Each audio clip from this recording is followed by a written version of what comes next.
السلام عليكم ورحمة الله وبركاته. تعالوا النهاردة نعمل أسهل طريقة لعمل زبدة اللوتس في البيت.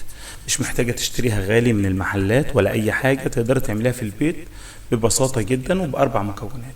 أول مكون عندنا وهو المكون الأساسي البسكوت. دلوقتي تقدر تحطي أي بسكوت عندك، يعني أنت لو عندك بسكوت من بتاع العيد فاضل تقدر تحطيه، ما عندكيش هتشتري أي بسكوت من الدكان عادي. البسكوت اللي معانا ده الباكو فيه 60 جرام، انا حطيت 5 بواكي يعني تقريبا حوالي 250 جرام.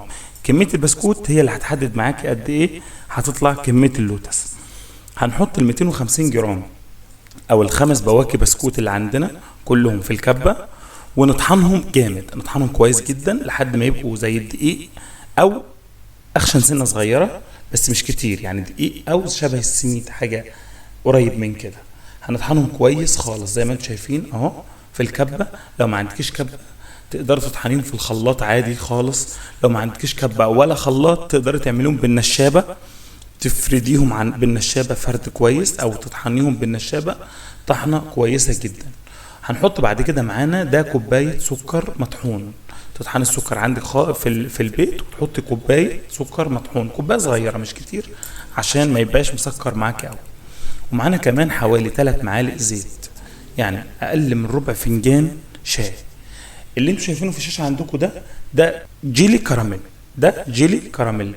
ده انا شاريه. لو انت ما عندكش جيلي كراميل تقدري تكرملي شويه سكر على النار وتحطيهم، ولو مش عاوزه تكرملي سكر تقدري تجيبي ظرف كراميل من السوبر ماركت وتحطيه. ده بيديلك مراره شويه كده للوتس، بيدي معاكي طعم جميل جدا، فهو مهم بصراحه.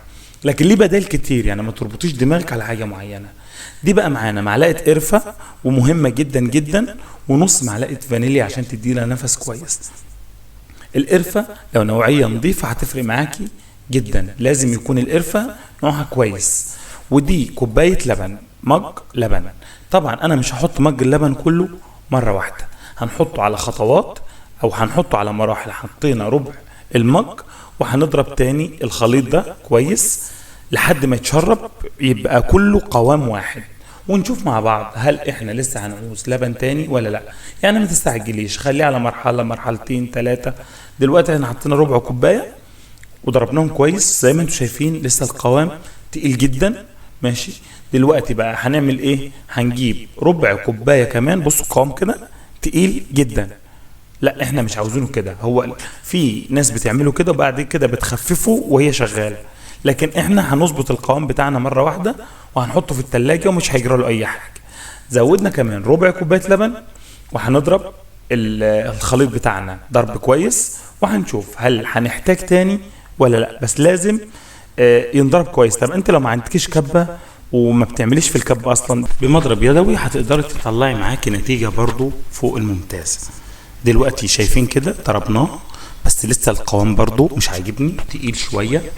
شايفين كده؟ بصوا هو جميل، في ناس بتحبه كده وبعد كده بتخففه، لا انا دلوقتي بحب هظبط القوام زي ما انا عاوز مره واحده. احطه في التلاجة عادي، لو انا حابب بعد كده ان انا اطلعه في اي وقت هشتغل بيه عادي. زودنا كمان ربع كوبايه لبن. بصوا كده ده اللي فاضل معانا، ربع كوبايه لبن في المج كله. هنضرب معانا، بصوا هنضرب الخليط بتاعنا، دي اخر مرحله هنضربه كويس. بصوا كده بقى القوام كده اتظبط معانا ظبطه حلوه خالص. شايفين شكل القوام اصلا من قبل ما نلمسه شكله حلو. بصوا كده كل ما هتضربيه كويس في اخر مرحله دي هيطلع معاك القوام جوسي وجميل.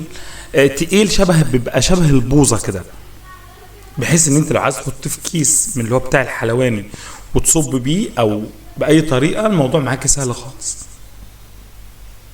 عارفين القوام عامل ازاي؟ حلو قوي، جربوه، طريقه سهله، المكونات بسيطه، موجوده غالبا في اغلب البيوت، مكونات بسيطه جدا مش مكلفه ولا حاجه. الكيلو بره بيتباع ب 200 جنيه. احنا عملنا من الكميه ديت حوالي كيلو. الكاس اللي قدامك ده بياخد كميه كبيره جدا على فكره، واخد له حوالي نص كيلو. وعمل معانا كمان علبه ونص. العلبه تاخد لها حوالي ربع كيلو، يعني كميه ما شاء الله لا قوه الا بالله، حاجه حلوه خالص.